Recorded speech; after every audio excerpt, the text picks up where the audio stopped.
Hello, you wonderful. Good evening.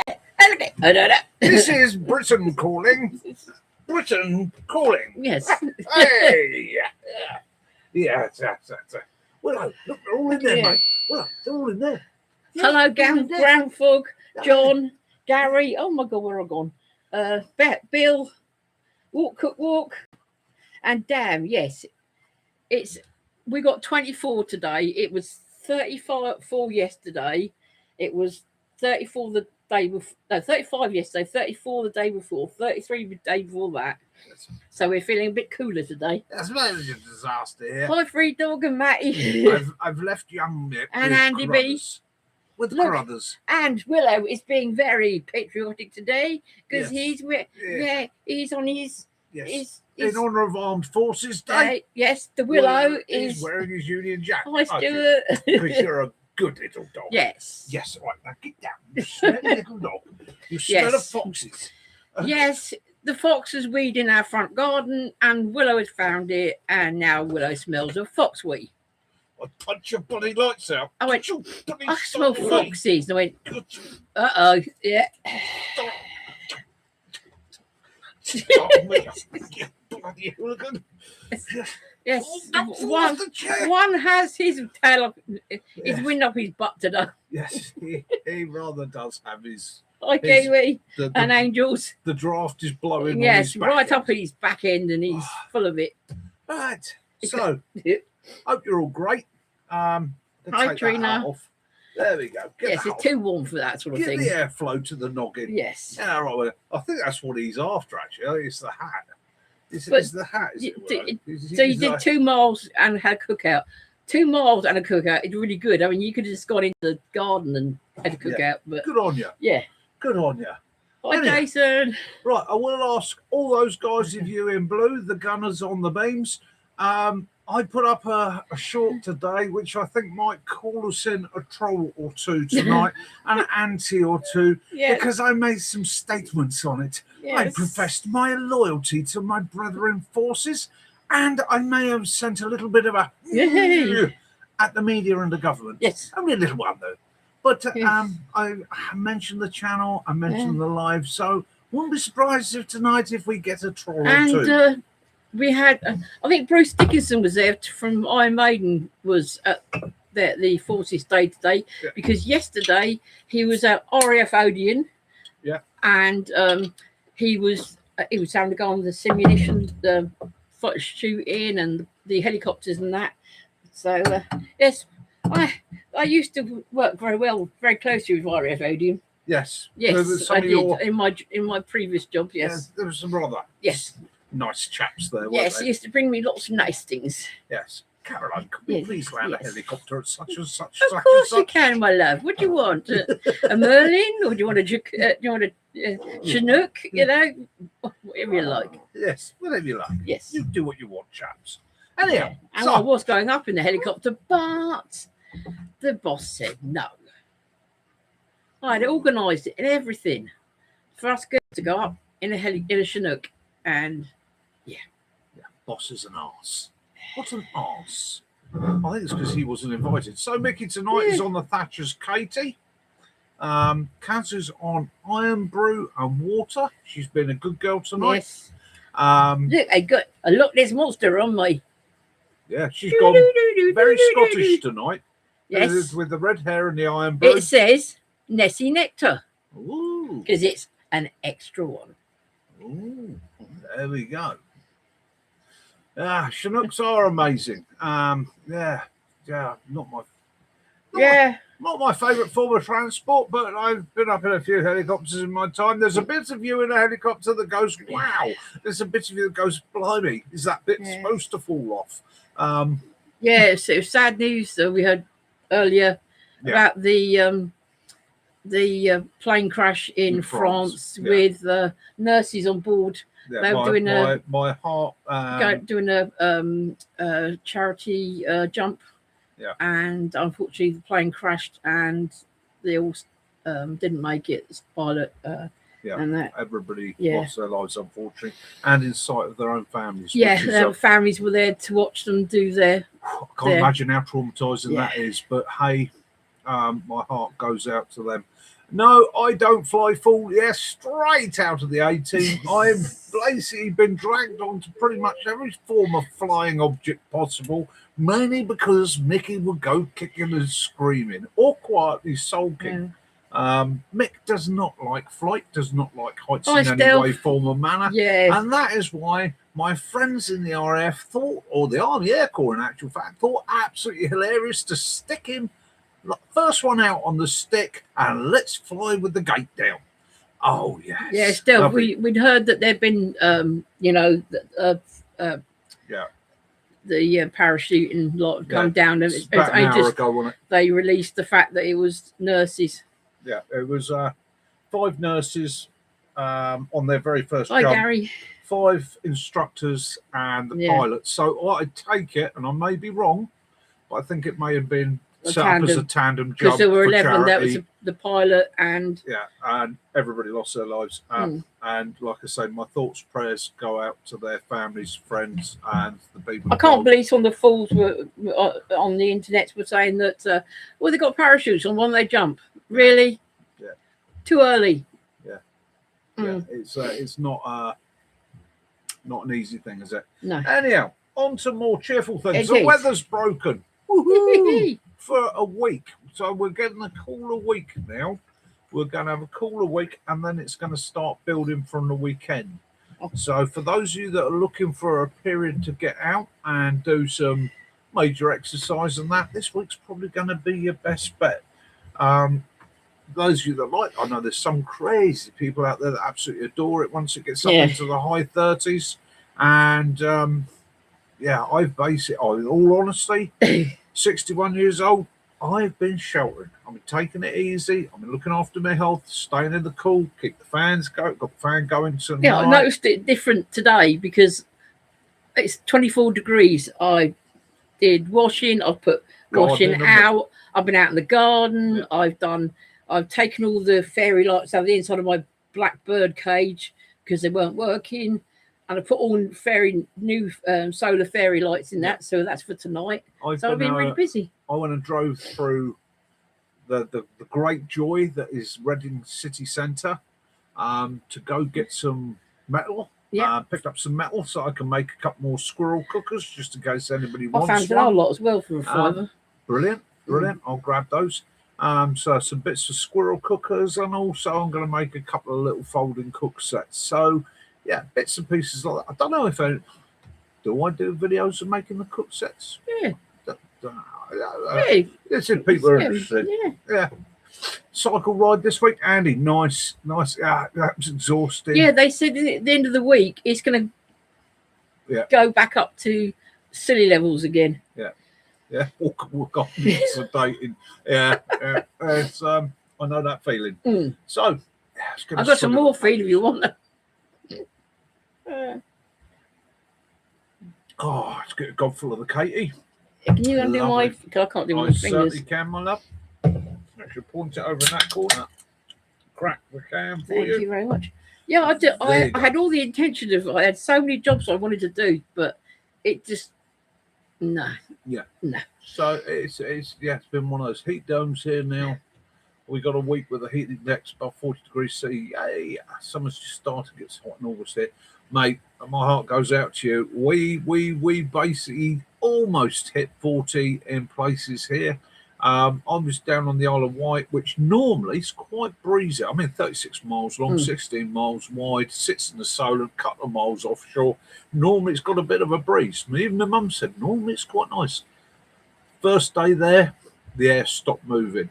And the temperature went through the roof. We're not used to getting this hot now. We've had 36s, 38s, and we had a 39. The worst thing I think for us is it just doesn't cool at night. We're not supposed to have nights that are 28 degrees in Britain. It's just there's not a river. No, there's not a river or a stream at the Woodland campsite, is there? No.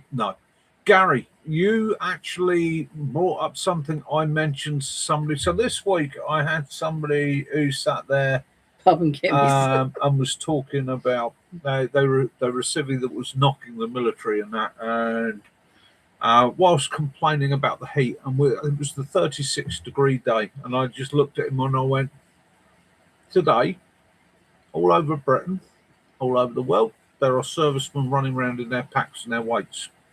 That's tough enough.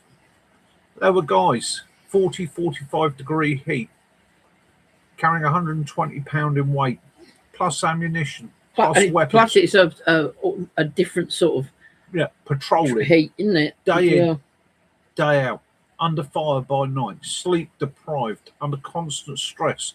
Your only shelter and bed was pretty much a tarp and a fucking roll mat if you were lucky. And they did that for 6 months, some a year at a time. And he just looked at me and he went, well, it's what they get paid for, isn't it? And I went, yeah. I come very close to letting one of the hammers go, as my mate Mel we would nearly had a say. Citizen Smith thing, as you remember it. Very, very going close. On the revolution. I had to remind myself that no matter how stupid they are, down to the health and safety executive, we're no longer allowed to knock idiots out. No matter how fair it may be, it's just not allowed. Yeah, Frida, we're like with the aircon if we're in the pickup. Yeah, Range Rover. Foxy at the moment. Sorry. Foxy. No, Fox one is Foxy. Yeah, the other one is No, the aircon. We think some of the pipes are gone because we've had it filled up and it emptied quite quickly. So So the Range Rover's aircon is but which 2 months ago we Fox didn't care 2's about. fine. But the Range, the Mitzi, not a problem. So here's one for you.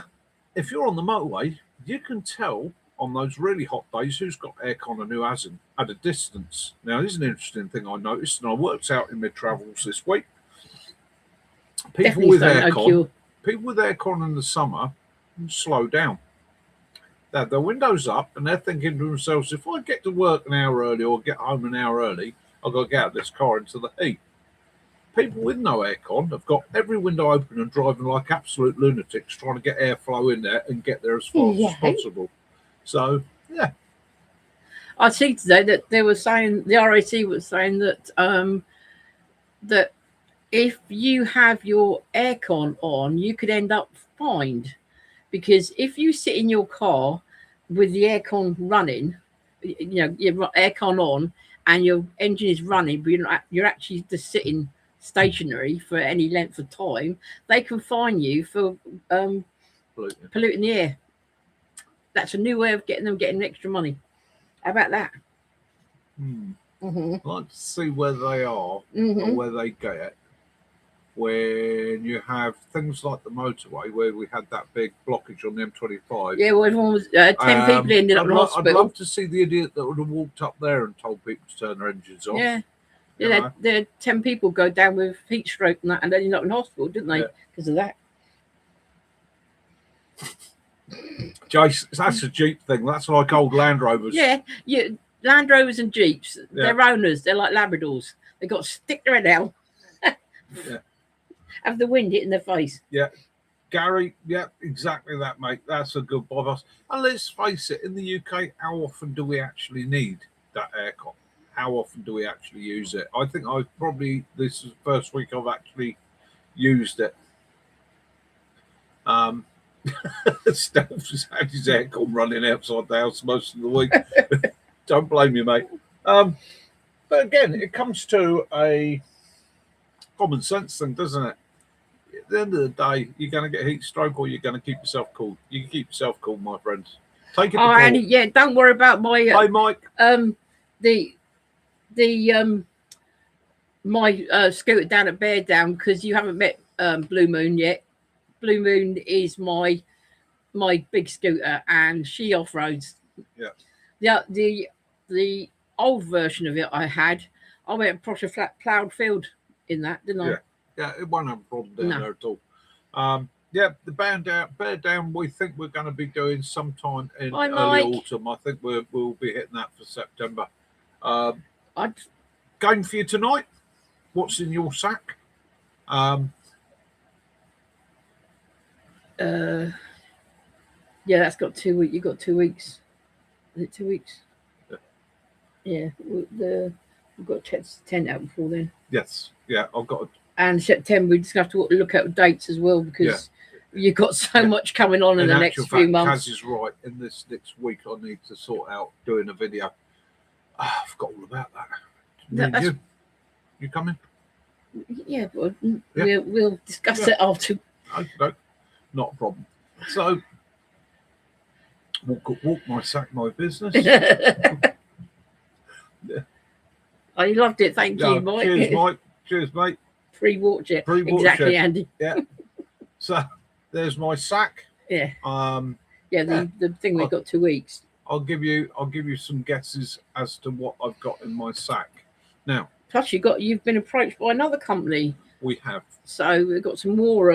Yes, we companies seem to be liking what we're doing because I think we're a bit more down to earth, a bit more factual, and a bit more. I think hopefully people can feel they can trust what I say. It's not another tent. It's usage for everybody. Yeah. But it's just quite nice. Yeah. So when we Gary, the only governor I've got on mine is whether I feel up to being naughty or not. Yeah. Yeah. Because I will get it on 2 wheels on its side. Well, that's it. Walk. There's something I have been sent items that we've not put up on videos. Hi, Mark. Hi, Mark. How you doing, mate? And I've not done videos on it. Return the item with a letter saying I'm sorry. The item is a good item. However, it's not functioning for what I need, or wouldn't work in the situations I would use it, or try changing this, that, and so on would make it more useful to people. So again, I think you have to. Or a cheeky little glass of wine. Yeah, I think you have to be honest about it. And again, I don't want to make bad videos. So there are people out there that are quite happy to have a company send them a bit of kit and then waste hours saying how terrible it was and what a letdown and all the rest of it. Do you know what? That doesn't really do anybody any favors. It just that is a video purely for the views. It's not. If I wanted to do videos purely for the views, I'll get my gym gear up here and I'll be bench pressing for the ladies, getting a sweat on, flicking my hair like that. This weather we were just saying, I don't think so. But it's not what I'm about. So what I'm about is going outdoors, enjoying the outdoors in its many forms, whether it be a little walk, whether it be on a camp, whether it be doing a bit of bushcraft, a bit of prepping, or even a bit of survival training. It's about just enjoying being outside. I like fishing. I like hunting. I like camping. It's just anything that gets me out there to enjoy. I'm quite happy to just stand at a gate, leaning over a gate, farmer style, just chewing a piece of straw, looking at cows. It's relaxing and it's pleasurable. I think you want Frosty Jack's built. Nice. Oh, is the amount there's been more thing. It's a downer sort of thing, but another kid has got into difficulty in the lake in UK. That's 4 now in the last week. Terrible. This one was, the last 2 were 14 this last one was 15. The thing is, young people will always they go in cold water. It's the cold water shock, deep water, and you don't know what's under the water. Yeah, and they will do and it. Some of them don't swim, and it's.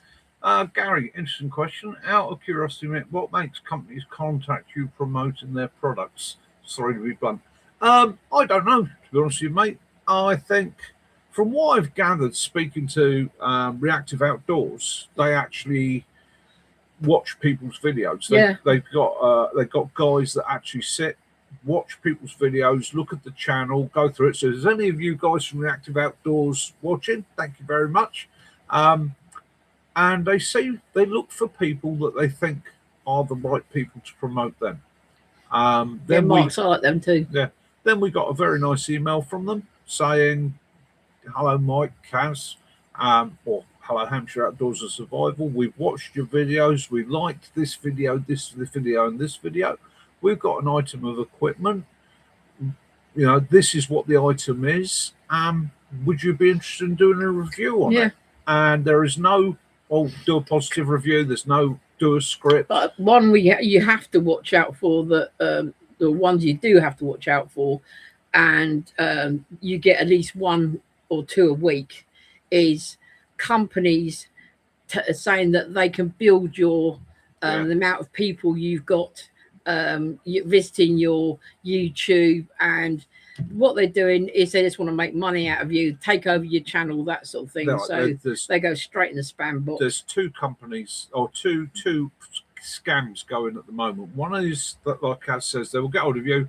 We can get you 10,000 subscribers, 500,000 views in a month if you sign over to us. And what they're asking you is for money, but they're also asking you to sign over to them the rights to your channel. Okay, so basically any revenue your channel earns, they will get, and basically anything, you basically become an employee to them, and they own the rights to your channel. So eventually, if they don't like it, they just tell you to clear off, and the problem is then you've lost your channel. It belongs to them. And the other ones are scammers that are looking to get into your system and hijack it. They'll hijack your channel. So again, anything like that, no, thank you very much, not interested. You know, we'll do this on our own.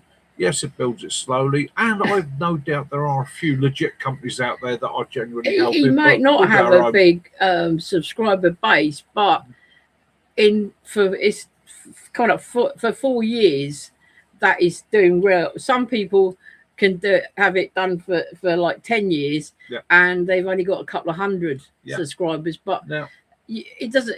They're not interested in the people that have got the big channels, because they want money. They don't only want the product free, they want money to do videos. That's why they tend to choose people smaller channels who are up and coming.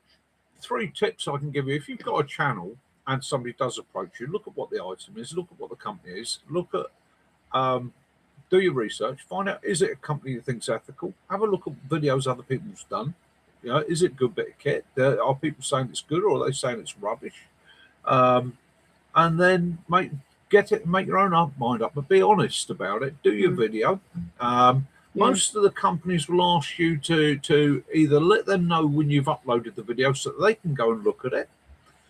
Some of the companies will ask you to let them look at it beforehand. Don't worry about that. No. All you do is set your video up as private, give them a link to it, they can have a look at it. You already own that video. Okay. They might say to you, "Oh, could you just add this bit of information?" All right. Some have started saying as well that don't make a big thing about the unboxing. The unboxing is not really. No. Anyone can open a box. No. It's what's in the box and how you use the products in the box. Mike's got the right answer. That's the other thing about having a channel. As I said on a video the other day, if you're going to have a channel, all right, if you're going to start a channel, you think it's going to make you a living. One, you either got have a lot of backing, and there are channels, there are people making a damn good living, good channels making a damn good living out of it.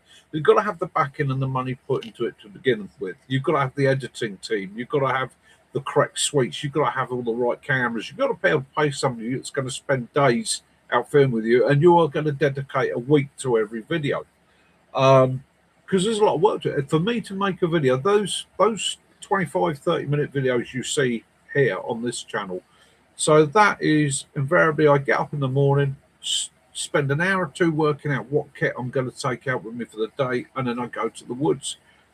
I'm up the woods all day filming. There's a lot of stuff you don't see where I either think nobody's going to understand. They'll come back and go no, or it's corrupted, so you can't show it. Yeah. Then I come home, and then there's another at least half a day sat up here in the computer, editing it, okay, and trying to make something I think people are going to enjoy. Now, I regularly get told by YouTube, if I did this and if I did that, okay, and if you do this shot and that shot, you'll get more views. But to be honest with you, that I've tried that, and it takes from the honesty, it takes from me. So no, I'll carry on. When you've got bigger channels like, say, Kent, for example, he's got somebody's running his merchandising. He's got editors, and he does his filming himself. But that's it. Yeah, you know, they have lots of people behind them because he's out doing so many films, and the promos are long. Yeah, it takes a lot. Yeah, you can't. There's no way you can make all those videos and let it out. You know, let them out that much. Yeah. Trying to have a normal life and make videos as a channel is quite difficult. I'm lucky because I'm semi-retired, and I've got a loving wife that supports me with it. Without her support, I couldn't do it. Is it ever going to make me a fortune? No. In all honesty with you, we actually had our best month ever last month, didn't we? Yeah. And off of you guys, memberships mainly, but off of the channel, I think we made about 56 quid. Well, that's a shame. Free dog, only 2 views in 24 hours. Oh, mate. But yeah, it's not about the algorithm does suck, mate. It is difficult. Everyone's got their idea of what the algorithm wants you to do, but if you try doing that, it still doesn't seem to be what it is. So just run with it. One of the best things that can help you, one of the things that's helped me, is shorts. Doing thanks, short Mark. videos. That's really sweet. Thank you. Doing short videos is actually part of our family too. Puts you out to people, puts you out to a lot more people in the short video segment. And according to my analytics, for every 1,000 shorts or views I get on a short, okay, I might get 1 subscriber, okay, or 1 returning viewer.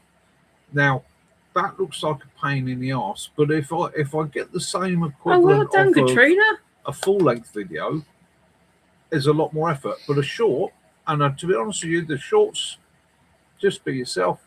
Yeah. You know, just grab that phone, give it a try. Grab that phone, even if it's a hello guys, how you doing? This is me. You've seen what I do with shorts. Oh, that's so sweet. Thank you. It's a way of very quickly connecting to tens of thousands of people. They push shorts out like mad. You know, so at the end of the day, give that a bash, give it a go. Don't change who you are, what you are. Be yourself. It's no good. You could. I know a couple of people do chase the numbers, but it's no point because you just get disheartened. Yeah. And I know he's not in yet, but well done to We do still. Sticks, as he's reached 1,000 subscribers got now. 1,000 subscribers, so well done, mate. Yeah, you're there. You're one of Katrina's the big boys. pastor. She's got a first degree graduate in international tourism management. Oh, well done, Katrina. Yeah, well done. So when this channel is huge, multinational, I'm going to have you be my advisor and booking me my trips and my journeys. You will be the one going, Nick, so we need to do a video out here. And you'll be doing all the research, setting it all up, you know. But you and me have to go and test it out first, Katrina. Yeah. And then obviously when I get off the flight, I'll be doing the full Bear Grylls thing, you know, flying in a helicopter, screaming my heart off with my eyes shut, shaking. Sometimes it's as you know, people would make feel to aware. Sometimes it's trying to find that, you know, something to do, something new. You know. Poor Kaz gets driven up the wall. I have days, quite stressed days, where I'm stomping about, and I'm saying to Kaz, "What am I going to do? What am I going to do?" She said, "Well, you know, why not revisit something? Why not, or just go or start going through your bags." And you go through your bags. Oh, I haven't done one on that. Yeah. It's good.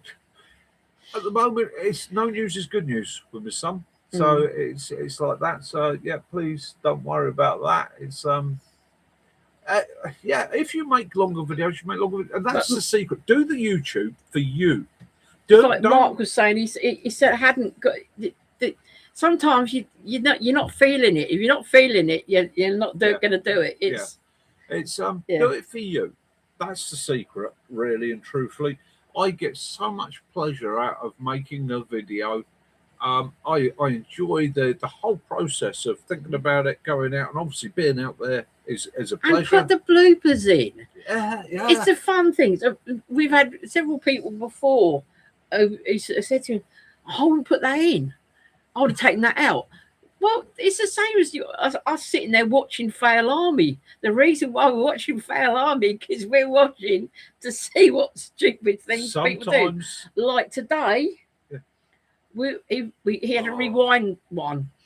We were watching a man with a crucible on the floor full of hot thing. He picked up a container full of white hot metal, and he poured it into something, and it started splashing as it does. And he's wearing flip-flops and shorts, and it's going all over his legs and his foot, and he's hopping about. You can see the smoke coming off his feet where the molten metal's hitting him. Darwin Award, definitely. Definite Darwin.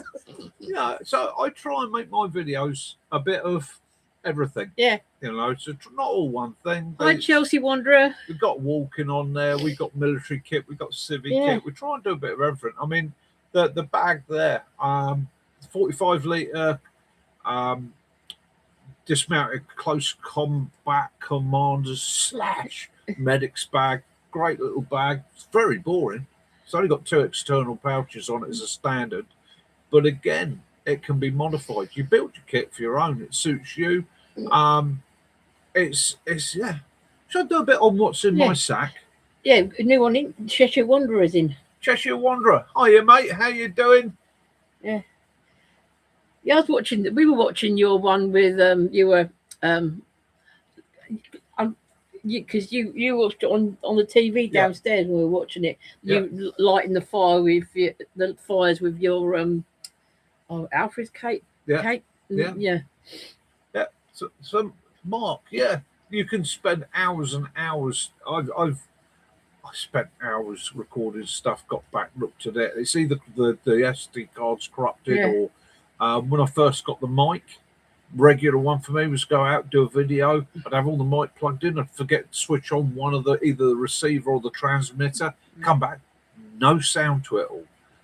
So, and I'm not IT practiced. So I'm sat here going, oh, what am I going to do? What am I going to do? So in actual fact, what I ended up doing was setting up a GoPro in front of me, just facing the wall, hitting play on my edited video and talking my way through it, recording that onto the SD card on the GoPro, then uploading that and trying to match the two together. It's like, what we like, and we watch Farmer P on YouTube. And the other day, his cows are having their calves at the moment, and he had a little heifer calf, and he wasn't able to get her ear tags put in straight away because she was out in the field with her mum. So he's been trying for a couple of days to try and get this calf into the barn so he could tag her ears. So we're watching his film, and as he's panning round, he puts a little thing up on the screen because obviously he edited it, and said he didn't notice there's a newborn calf there that he hadn't. He was looking for this calf with with no tags. He found her. She was a black one, but there was a little ginger one, and she had no tags. And he go, "Where did you come from?" Because he tagged all his cat, and it's like funny things like that because he didn't even notice. Yeah, it's the random stuff. One of the things that I've found over the years editing my videos is, well, when you're doing your editing, look carefully. Okay, I've started editing or been editing a video and seen all sorts of weird, wonderful, funny, not so funny things that either happen or occur in the background. And sometimes those are the key moments. Yeah. Sometimes those are the bits, the little Easter eggs that you sit there and you go, that's wonderful. A key one there was a friend of mine, Life's a Hobby. He's regularly on here. So he went out in the woods, filming, and he was changing one of his game cameras around. So he was sorting out the game camera, and he constantly B-rolls. So he's constantly got the camera going, looking for that bit of B-roll, that moment, you know, deer moving in the background, also. And a squirrel actually came up the other side of the tree, come around the tree and looked at him, you know, and he was absolutely blown away with that, as was everybody else, because it was one of those once in a lifetime, absolutely fantastic shots. But those are some of the best ones. Those are the ones you get. And sometimes the shots that you think that's one that everybody's going to be blown away with, nobody ever really notices. We did one. We were out in our Land Rover. We had a Discovery 1, a white one. We were going for a really deep ford, and we were getting ready to go. And I pressed the button, and what I hadn't realised, I'd actually turned the video off. We went through, and I come out the other side and hit the button, and it started recording. So I'd completely missed. The water came up that high. It was actually a high. The part of the windscreen, you're actually looking under the water line. Yeah. And yeah, I completely got ran the wrong way. Yeah.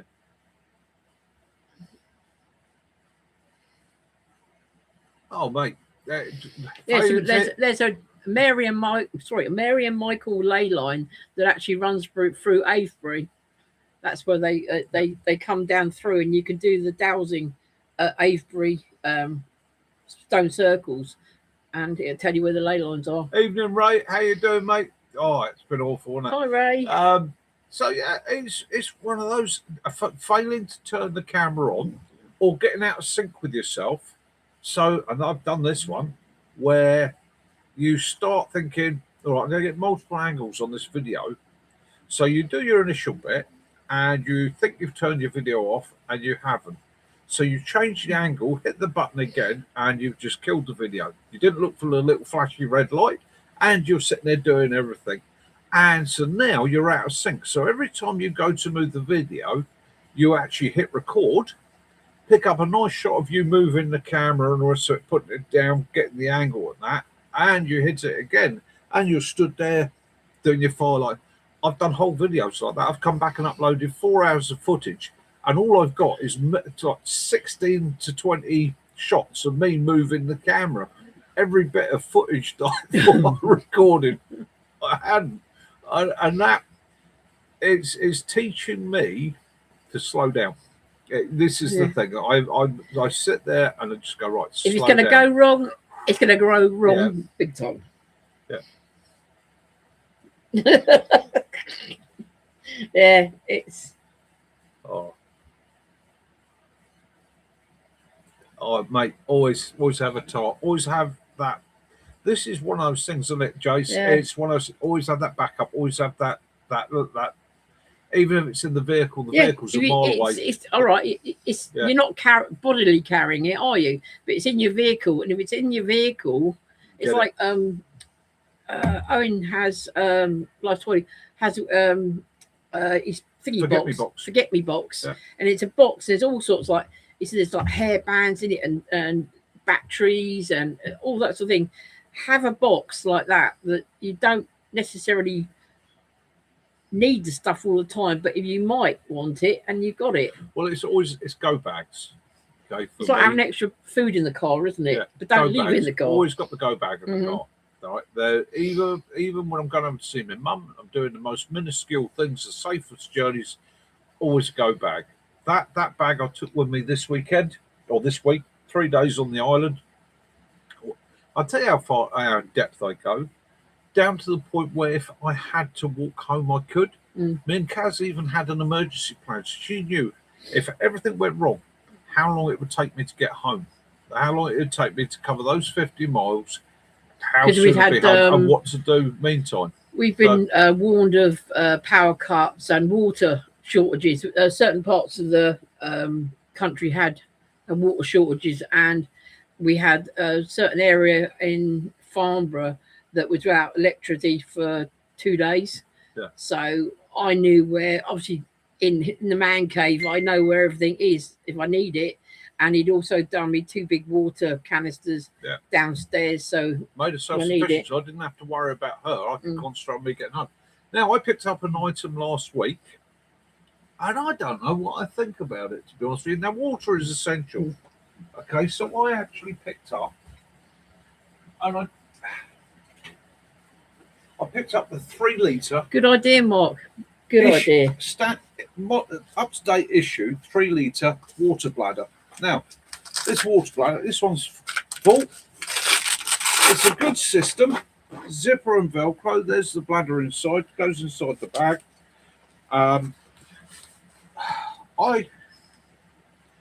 I've been trying to ration it out and work it out whether I think it's a good system or whether I'll just stick with the Nalgene bottles, to be honest with you. It's 3 litres from the point of view, if you're a walker, if you're doing a lot of hill walking, if you're somebody doing a lot of maybe running or exercise like that, bear in mind, just slacking them off. Bear in mind. That's it, leave them in the car. But it's easy. We do it with. We've got dog first aid. And another thing, you can take his go bag. Yeah. You don't know if you're going to come across a car crash, someone who's passed out on the road. Well, bear in mind that the system carries like that. The pipe comes over the top, runs down the strap. As a standalone system, then it's pretty good.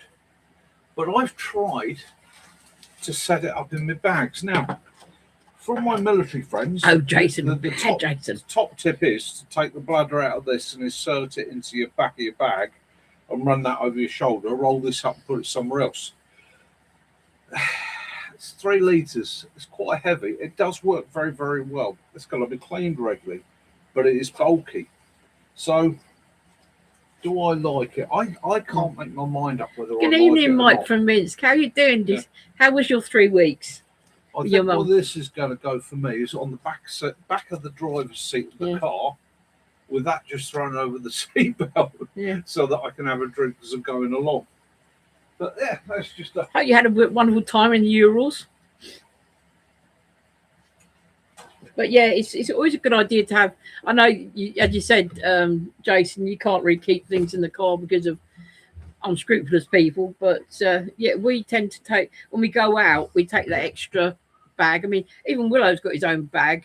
Yep. He's got his own one of those waterproof bags, like the ones you've got there, isn't it? He's got his own one with Willow on it, and he's got his water bowl, his water thing, and food, etc., and his powders in there as well. Yeah, Matthew. Yeah, exactly. I mean, it's an awkward bit of kit. I'm going to play with that and that bag. I want to find a way of combining the bladder with that. But again, what I don't want to do, there's part of me, I don't want to have the bladder on the inside. I don't want to risk damaging the bladder. I hope you had a wonderful time, Mike. If your bladder leaks, then you all your gear's wet, isn't it? You don't want a leaky bladder. So yeah, it's just working out. Or do I just stay with the Nalgene bottles? At the moment with that bag, I've got 2 litres of water because I've got a litre bottle in the cook set on the side. I've got another litre of water there, and I'm carrying my replen kit in the centre pouch. So options and options, you know. Jason said you need some dehydrated water. Oh, mate, I've been trying to get it, but apparently it's damned expensive. Yeah. Yeah. It's easier to carry as steam as well. And you could be conned. You might be buying dehydrated, you don't know what. Yeah, yeah. And you can carry it as steam. I was producing that all this week.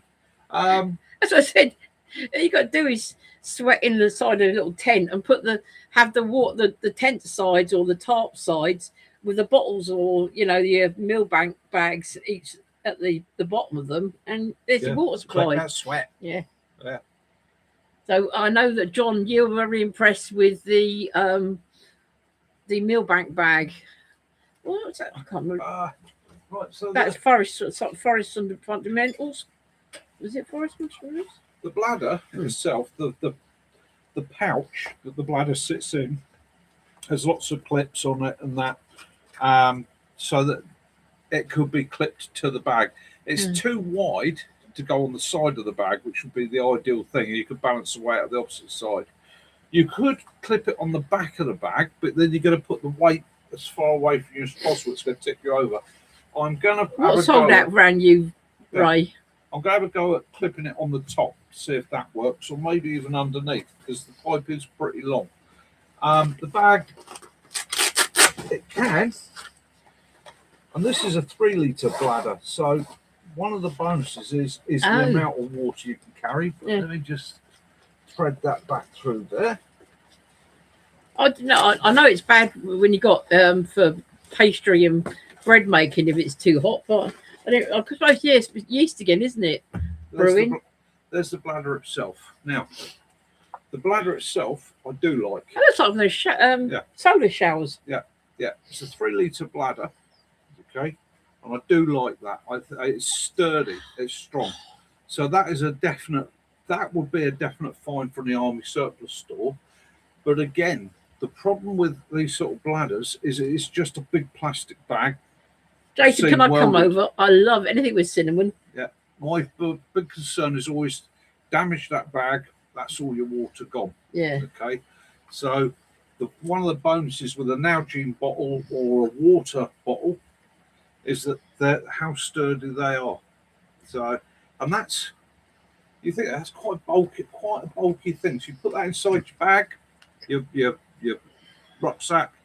It's taking up quite a bit of space, and you put it against you or away from you. Is so many things you've got to try and think about.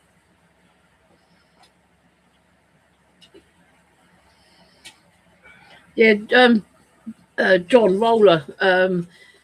He was not so easy to get the Millbank bags over in US. So what we did, we sent a care package with some more different flavours of HP sauce for him. So, and even without that, the bag itself, so it's just a single compartment. If you're a medic, if you're doing a job where you're carrying a small first aid kit, trauma kit, that wouldn't be a bad way of lugging your gear around with you. It's a simple kit on your back. I love cinnamon buns. Maybe even just put in a very small emergency kit in there. If you're somebody that likes walking, hiking, doing regular bits and pieces, maybe you're on a runner. So Matthew said he sent some straws that turn your bottle into a camel. Yeah, maybe an option for you there. And that is the Rider 3-litre hydration pack. Okay, decent NATO kit. Also has a very large flat opening there. Quite comfortable, quite versatile is the word I think we'd use for that. Let's put that up there. So that's why you take your son with you, so the bear can chase your son instead. Jason's on about making cinnamon buns in his Dutch oven. Nice. Oh, there's an medical update for you. Brace yourselves. Mick's been slapped in the face yet again. So not only am I gluten intolerant, I've become allergic to eggs. Yeah. So, or egg intolerant, as they like to put it, because it's not a full allergy because my throat doesn't swell up. But every time I eat an egg, I lay it within an hour. Turns out I've got something called dysbiosis, which is basically my stomach struggling with proteins. Every time I have proteins, they call it leaky stomach syndrome. Basically, my gut falls apart every time I put protein into it. So walk, cook, walk. You said about bears. We were watching one of those fail videos, and this bloke up a hide in a tree, and there's a black bear below him. So he's got this water thing, and he's squirting the bear with water, and the bear's looking round trying to work out why it's getting wet. Yeah. And then it looks up and sees this bloke up the tree, and it starts shimmying up the tree. That's a mistake. Sticks, well done on your shout, mate. Well done, Sticks, on getting your 1,000 subs. Yeah, there you are, one of the big guys now. So there you go. Anybody that ever gets up to that 1,000 subscriber like, I think they say it's only 10% of YouTubers make it to 1,000 subs. I'm like you, Jason. If I have fried egg, I can eat the yolk. It's like boiled egg, soft boiled eggs. You dip the bread in. I can eat the yolk. If I have the white, it makes me yak. Yeah. So big dog's rolling deep. Yeah. It is what it is. But He's at the moment he's eating rice, Rice and vegetables. corn. He's found that you can corn, yeah, I can eat corn or fresh chicken or yeah. steak. Yeah, but not too much. Not too much. Yeah. A little bit of steak, a little bit of chicken breast isn't too bad. Pork, can't do pork. I don't know if it's a fat content or what. Can't do that. So luckily he can eat. At the moment he's all right with broccoli, onions, carrots. I'm turning into a vegetarian by force. My mum's over the moon with it, being that she's been veggie for donkey's years. She keeps phone conversations are very much told you so. But again, vegan, taking medical advice. The advice I've had from them is to reset my gut biome. So the advice I've had is basically vegetable and rice rich diet for a couple of weeks, let everything settle down, and then start putting in lots of probiotics, Greek yogurt and that. At the moment we found him Warburton's do a gluten-free tiger bread, don't they? Yeah. That is nice. It sort of tastes a bit, and he can have a little bit of bacon as long as it's dry cured. Yeah. Because we have to watch him as well, because he's only got one kidney that a salt. Yeah. He can't have too much salt either. So yeah. All right. So here's one for John Roller. So yeah, he's got his meal bank bag. And I don't know how many else of you out there got meal bank bags. So my water replen kit. Okay. Yeah, I think it was it Forest Fundamentals that Forest Fundamentals from Amazon that I got your meal bank bag from. So my water replen kit that I carry with me is a meal bank bag. In the meal bank bag, I've got one collapsible bladder. He had kidney cancer, and they had to remove his kidney. Yeah. That was year before last. Yeah. They found out at Christmas. Yeah. And he had to have his kidney removed. And in my bladder is my Sawyer Mini. Many other filter systems are available. That's my kit. Now, one of the things that people do get wrong with the whole system is there is a belief. I'll write it down, Mark. So a belief system that the meal bank bag is be all and end all. It's not. Okay. The meal bank bag is for removing particles.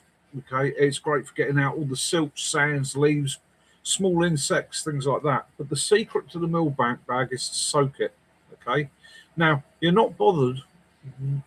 You know, I've had people say to me, "Oh yeah, but you don't want to get dirty water on the outside." Doesn't matter. Okay, really. You're both in the one kidney part. Yeah, you and Cheshire in the both in the one kidney club. Yeah. So that does not sterilize water. What it does do is it helps to remove the particles. But the big secret is soak it for 10 minutes. It's natural fiber. If you soak it for 10 minutes in the stream, water source that you have, whatever, the fibers swell up and the gaps in it become even smaller. Okay, so give that a good soaking for 10 minutes, and that will take out all the silts and nasties. The water can then go into there. My filter, before I fill my bag, but excuse me, my filter goes on there. The water goes from that bag into that bag.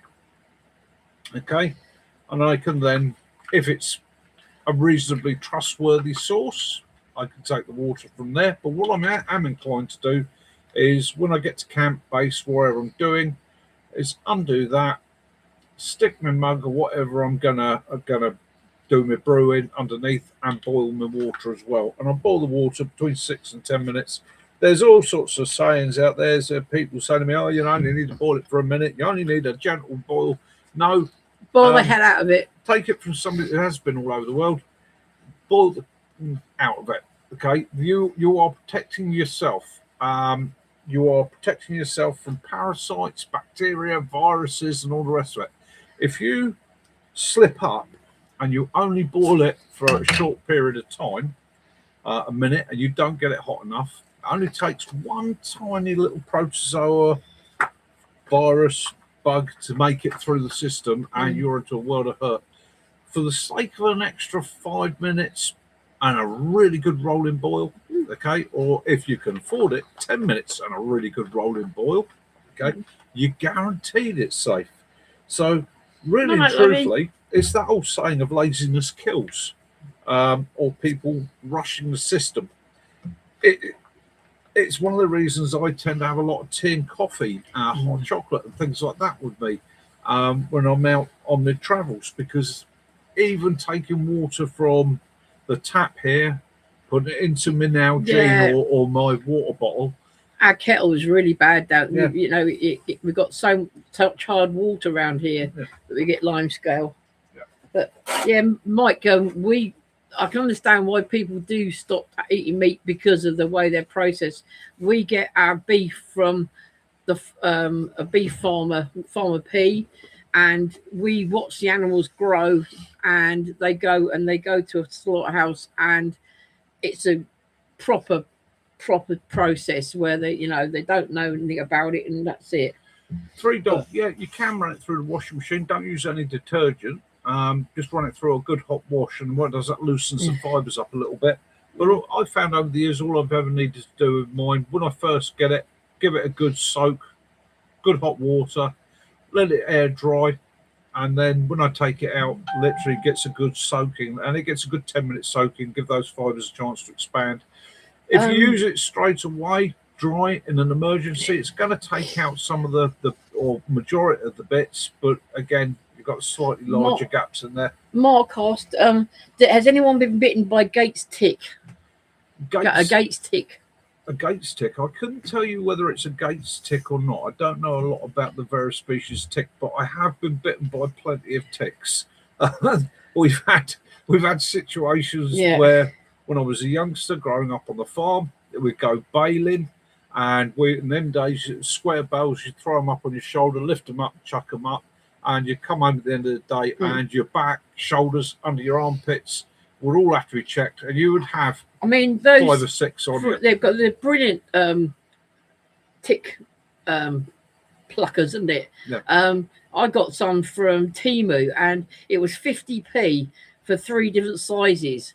And I carry one of those in my handbag, and I've also got that in my go bag. Perhaps I should get my go bag out and do another video on the one that I got. Yeah, I've got one. I've got my ouch pouch that I. Yeah, do it this week. Mark, you're exactly right. One of the things you should never rush and hurry is your water. If you get your water right, you can stay hydrated safely. And it's a patience thing. Be a bit more patient. Be safe. Don't be sick. You don't want to be ill when you're. Yeah. You meet people all the time that are like, that never happened to me. Well, it will, and it does. It hurts.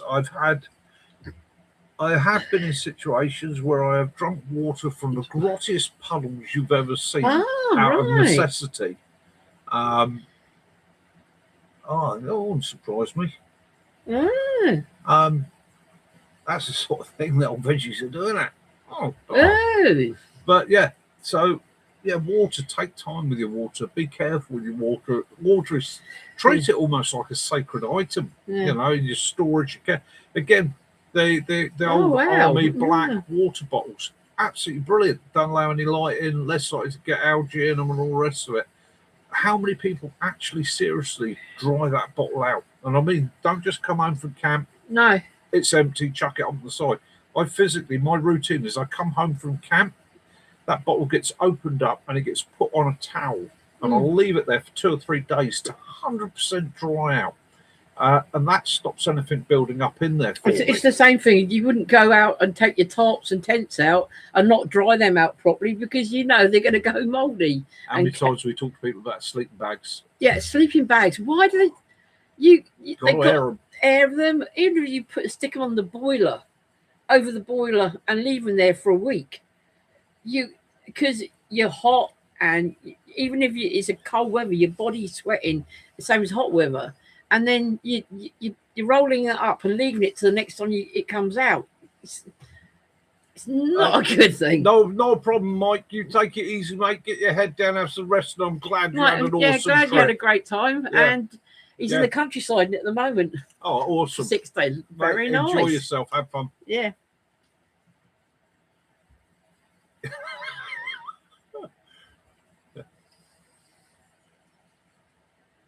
Yeah. No, I forgot for her. Thank goodness for that. Yeah. Ah, Yeah. I haven't no, come across them. not heard of those. No. Yeah. The secret with a tick is quite simple. You've got 24 hours. Okay, you get a tick on, you get 24 hours.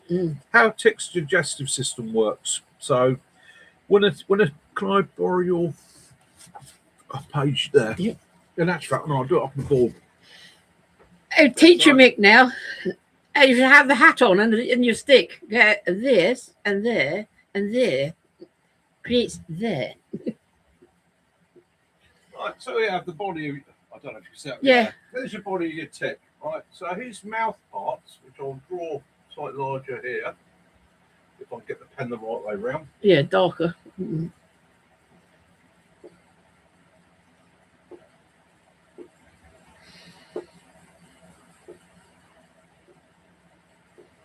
Because I watch an Australian. His mouth parts are that sort of shape. Yeah. So it's a long tube, and it has barbs on it. Okay, and these barbs, basically, when he pushes into your skin, the barbs lock in place. That's why the head comes off if you don't do it right. The tick off, the head will come off with it. Now, is he drawing his sack? I think he might be. Big old tick gets full of blood. He gets bigger and bigger and bigger. It goes from a tiny little insect and he expands. And when he's full, he's a big fat tick. Okay, but he can't get this out. So what he does, he regurgitates blood. He blasts the blood from his gut back down this tube, and what it does, it fills up around the tube, expands the skin, allowing these barbs to fold back. And don't they produce some sort of in there a saliva that so you don't know? Yeah, it's an anaesthetic. Yeah, that's it. Yeah, allows the barbs to fold back, and he can then take his proboscis or his mouth parts. It's like Cheshire. It's after 9 o'clock. The 9 o'clock watershed's gone. So he can then withdraw out of you, drop off, and digest over the next. Cheshire found 2 on his man. Oh, nasty. I believe 3 or 4 days. Log hoppers. Yeah. Mod found one. They love the damp, sweaty places Crutches, where they're not going to get knocked off, where they're not going to get irritated. Now, so that's how it works. So that's after about 24 hours, he will blast back into you. Now, that's where the problem occurs. He is basically sucking, which isn't a problem. Okay. It's when he wants to come off and he blasts back into you. That's when any bacteria, any virus, any problems that he's carrying in his gut get blasted back into you. Now, especially you don't know what he's been eating before. He could have been eating like deer. Anything. Yeah. The body of a tick is just a big sack. It's a one big stomach, and unlike a lot of animals, he doesn't have multiple stomachs. He has one. Reminds me of a coffee bean, really. Okay, and he will just expand. So, as soon as you find that tick on you, you get him off. You don't wait, you don't mess about, you get him off. Standard operating procedure, which I wish more people would adapt. Right, every 4 to 8 hours, do a body check. Right, if you've got a buddy with you, and it can be a delicate, get them to give you a hand, do a full body check. Now, this is one of those things where you've got your dignity takes a bit of a burn. Because the most common places missed, take it from somebody that spent years doing it, the most common places missed. People will look, their chest, not a problem, their arms, under their armpits, aren't a problem. Behind your ears, it's another common one. In your ears, another common one. You tend to notice them going in, right? So they do all that and they go, no, I'm tick free, I'm not a problem. Okay. Ticks hang on the end of grass, you walk past, they drop onto you. That's how they get onto animals. And from that point, they're on a sprint. Okay, they're looking for the darkest, dampest, quietest spots where they're not going to be irritated or found. What happens on animals? The least likely places that enemies going to interfere with are going to be under joints, sweaty, dark places. Dogs is usually noses because they stick their noses in grass. So you find a friend or your partner that loves you or that trusts. Okay, 2 places I want you to start checking. Okay, your genitalia. Okay. They love it. The amount of people say to me, can't believe I had a tick on my willy or I had a tick on my ghoulies. Yeah, there's places they love. In between your toes. Another common one that gets missed. Okay, now this is a little bit awkward. You're going to have to ask your friend to bend over, spread the cheeks, crack of the arse. Right, ticks love that. just behind you, for those blokes out there, just behind Yeah. your ghoulies. It's another spot. Okay. That's it. Cheshire just said going on shuffle recce's. Yeah. That's yeah. a vulnerable time. Yeah. So again, and these little blighters they will get on your trouser leg, go down your trouser leg, up the inside of your trouser leg, and climb their way up. So it's not just good enough to do a quick, yeah, I'm all right, and I can't feel anything, right? And if you are solo, stop, take your time. Every 4 to 8 hours, take your time and do a physical, very gentle feel round. You're feeling for something that feels like a skin tag, a wart, a mole. You're not going to feel the tick on you whilst it's feeding, okay? You'll notice where you've had a tick after you removed it. Now, after you've removed the tick, you constantly monitor that spot, and you monitor it for 3 months, okay? Minimum 3 months, you monitor it. And if at any time over those 3 months you start to develop a ring round that discoloration, a ring round that, or it starts to swell, okay, get yourself to hospital. All right? So it's as easy as that. It's a squatty thing. Yeah, checking one another. Yeah, your dignity goes out the window. But what do you want? Do you want a disease that's going to ruin your life, or you see people camping, you think yourself, they go, oh, that's a nice grassy area there. Yeah.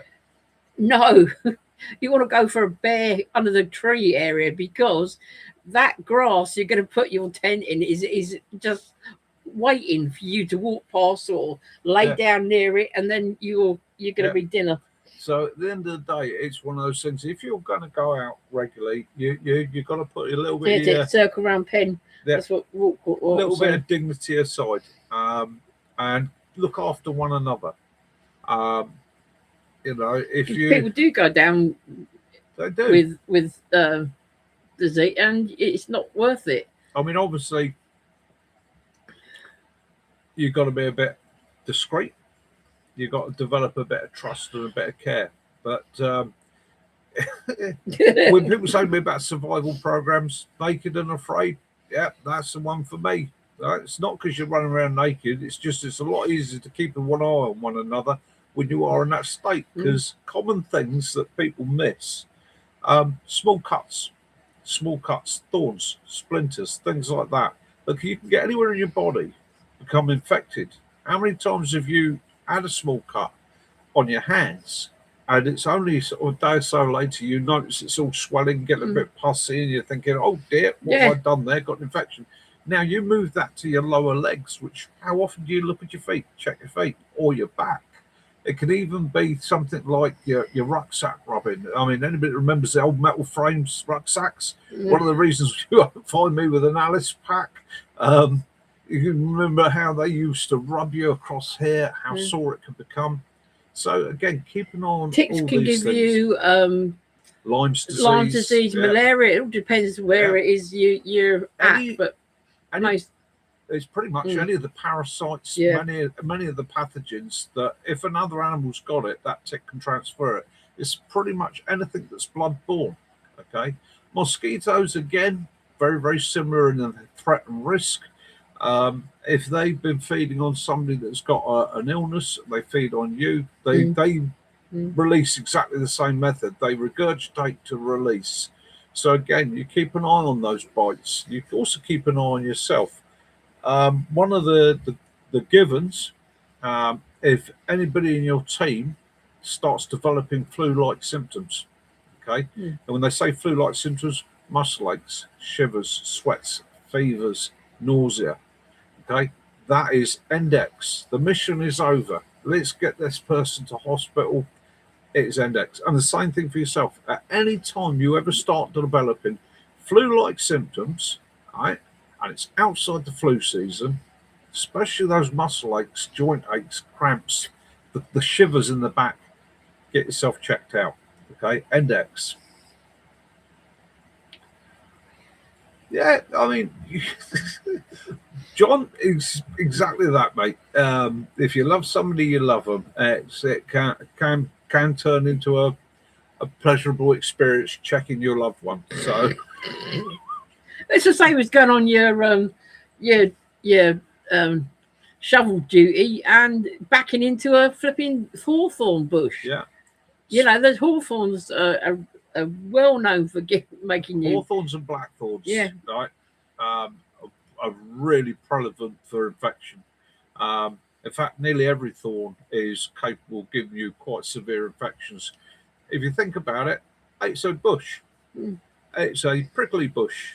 What loves prickly bushes for safety and protection? Birds, rats, mice. Mm. They all love these. They can all deal with the thorns. They're small, light, And you know what? Mice are just running with piddling machines. They're all going to defecate. They're all going to drop things. Some species of bird, like the shrike, use the thorns to impale their prey on, and will leave it there till it starts to decay. So there you have something, basically a needle that's already possibly carrying an infection. It gets jabbed into you. Yeah, it can be a bit of a problem. So again, with those sort of things, and I've had thorns in me before now where I've looked at it and gone, I'm not going to be able to get deep enough to get that out. So you can let your body do it. Your body's producing that pustulation to push the thorn out. Okay. You know, if you can't get it out, then or soak your skin in water until use astringents. Yeah. So again, keep an eye on it. If you start to develop any aches, pains, anything you can't explain, index, get it checked. Stop the mission. Head torch and magnifying lens. Yeah. Kind of fancy.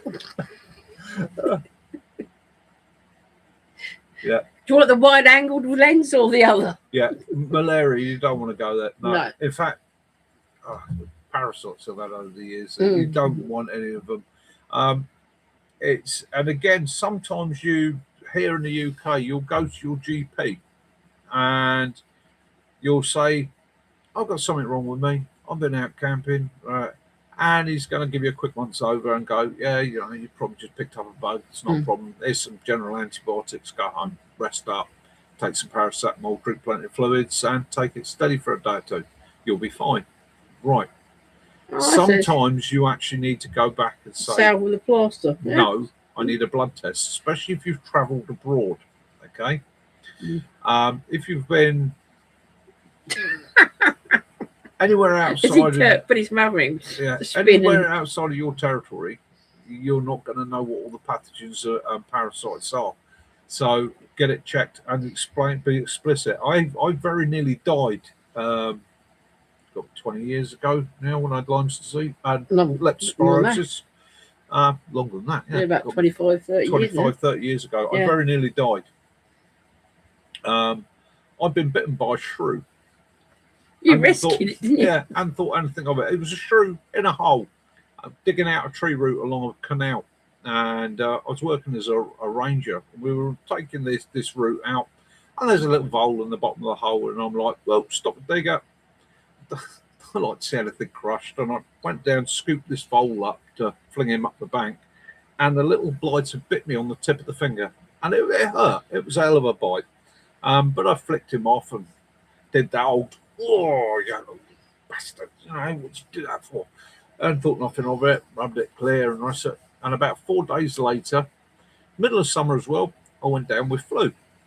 Okay, I had the shivers up the back, I had the aches, I had the temperature, I had the cramps, I really felt bad.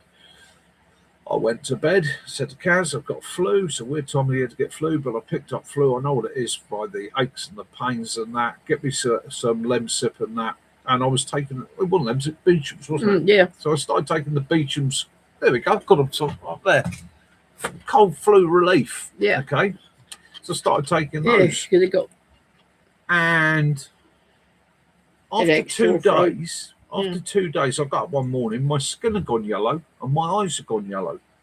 And my instant reaction to that was, oh no, I've taken too much paracetamol, because these contain paracetamol.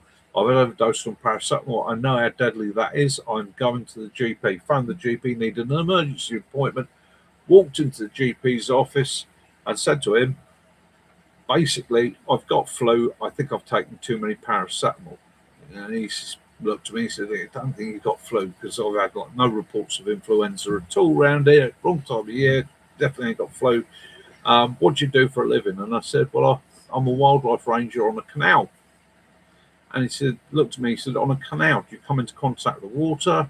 Blah, blah, blah, blah, story of the thing. And within 2 hours, I was rushed straight to A&E.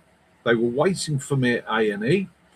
I was literally dumped on a bed and a massive intravenous antibiotics for 48 hours, literally just slapped on my back. And they turned around to me and said, you've got to the point with leptospirosis that your kidneys were failing. That's what your liver was failing. That's why you were turning yellow. Okay. You're a very, very lucky man. Another 48 hours and it would have been irreparable. It would probably killed you. So that's how easy it can occur. That's how easy it can happen. And I considered myself quite experienced at the time, and even I got caught out. The upside of it was my GP was over the moon because he'd never had a case of leptospirosis. He wrote a paper about you. He wrote a paper about it. If it helped somebody else, hopefully it would. And he did a seminar with it, didn't he? Yeah. I'd go along and tell everybody what the symptoms felt like, how easy it occurred. And it, again, these sort of things, they do catch you out because they're not what you're expecting. They creep up on you and they do it. We're out in the wild.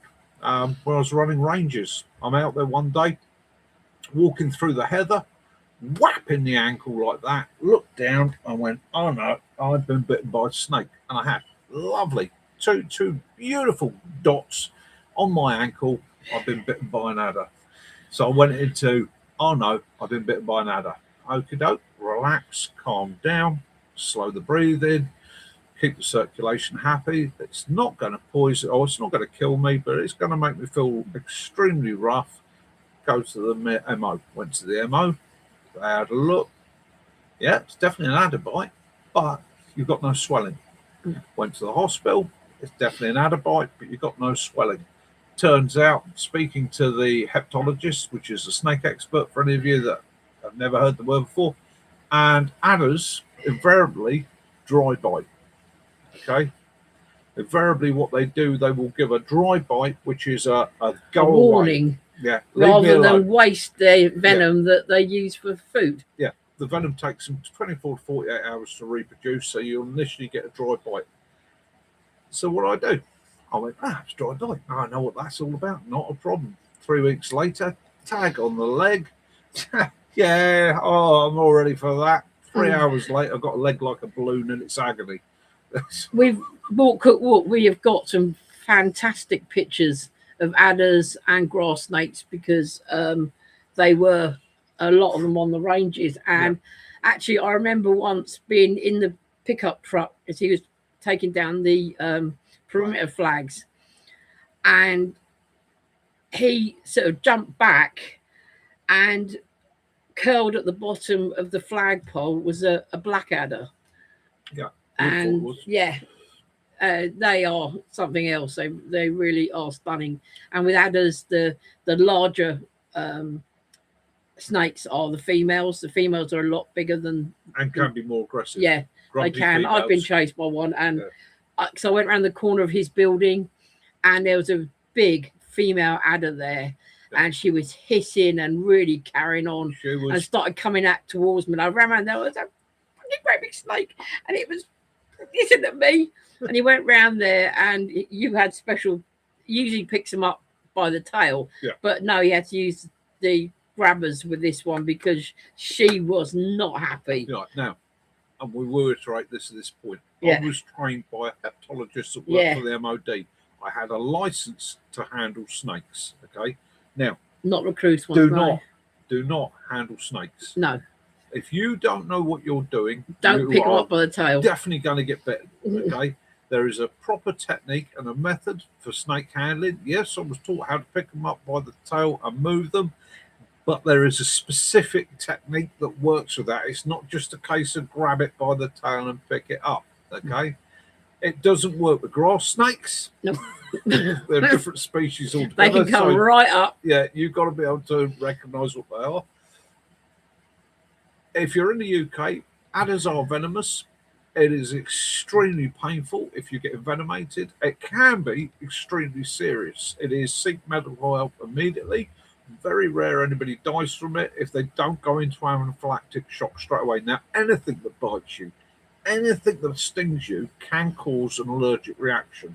Okay, anything, even down to a mosquito, gnats, midges, snakes, you name it, it can give you a nasty reaction. So anaphylaxis is your first fear. If you've got a casualty, it's been bitten by something, sit them down, keep an eye on their breathing, make sure their throat's not closing up, making sure, get them relaxed, get them calm, give them antihistamines if you have to, okay, and seek medical assistance. Eastern brown eye wet bite. Grass snakes aren't venomous. However, you're more likely to suffer a serious reaction or injury from a grass snake than you are an adder. The grass snake's fangs aren't as long, they're not as powerful. They're a bit like they're a cat's not mouth, aren't they? aggressive, but like cats, Hi, carry a Lee. massive amount of bacteria in their mouth. People get bitten by them. And they tend to take a junk. It was just a grass snake. It's not going to kill me. I'll be all right. 3 days later, their legs like a balloon, stinking to high heaven. That's it. And as Kaz pointed out, something that I used to teach people, nobody's scared of a cat. But cats, they're like walking disease. Okay, in their claws, in their mouth, in what they play with and how they act and how they get into places. They are little walking bacteria factories. Yeah. So again. Yeah, unfortunately, you had us around the perimeter track. Yeah. They kept finding dead adders. Yeah. And it turned out to be a little old man, and he was going around and he was beating them to death with his stick because he saw them as. Yeah. There's another fallacy that dogs are immune to adder bites. They're not. If your dog gets bitten by an adder, you are now in a race against time. Smaller body, faster reaction, get them to a vet's. If need be, okay, literally 999, I need an emergency vet. Where can I find an emergency vet near me?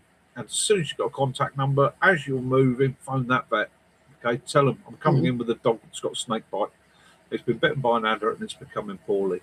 Act fast, you'll save the dog's life. Okay, they are buggers. But again, with all these things, give them space. They usually move away. Plenty of noise.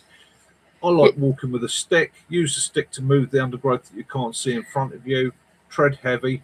Wear boots. Wear boots come up just over your ankles. I've been tagged 3 times now, and every single time it's been around the bone on my ankle. That's as high as it's been. I'm not saying they can't go higher, but that just seems to be where you tend to get hit. Don't be upset that you haven't seen any walk, because the majority of the time, any vibration of that, and they're gone. I've only seen snakes in the wild because of his works, because there are a lot there. But I hadn't seen, adder or no. I've seen one grass snake when I was younger, when I was about 14, 15.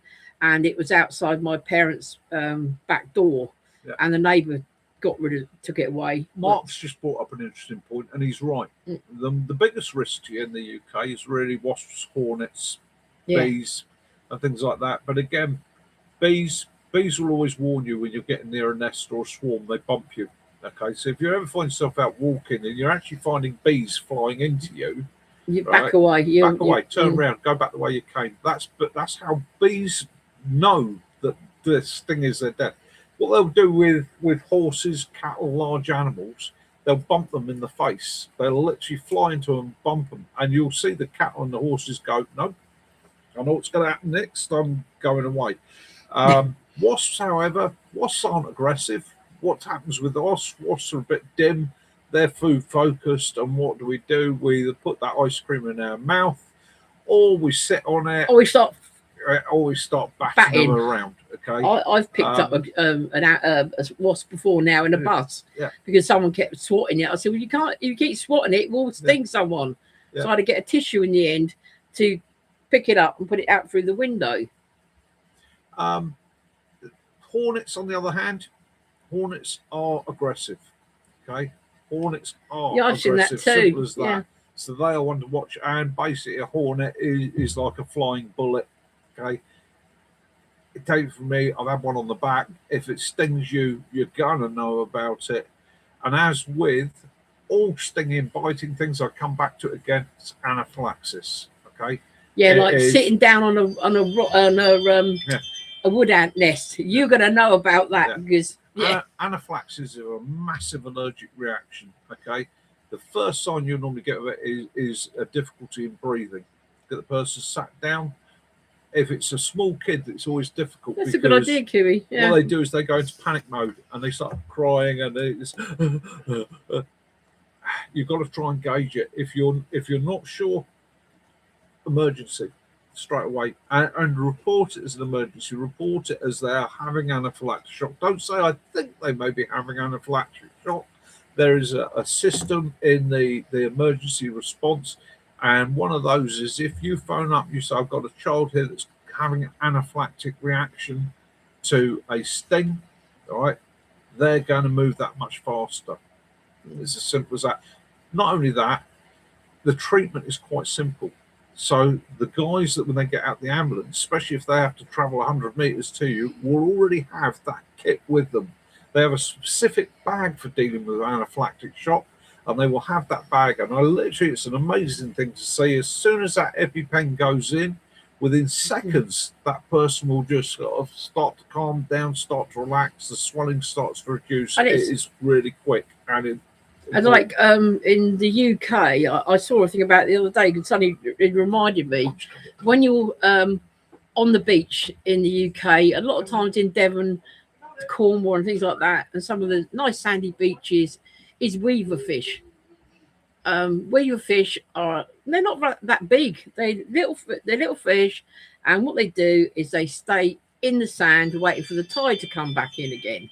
But the thing is, they have got spines on their back, and of course, what do we do when we're walking on the beach? We walk barefoot. So that's when you will get a weaver fish sting. You want to look that one up. It's like I say, it's maybe if you're going on a beach or you're going to do a camp out on a beach, wear flip-flops or at least those neoprene type shoes to stop yourself from getting weaver fish.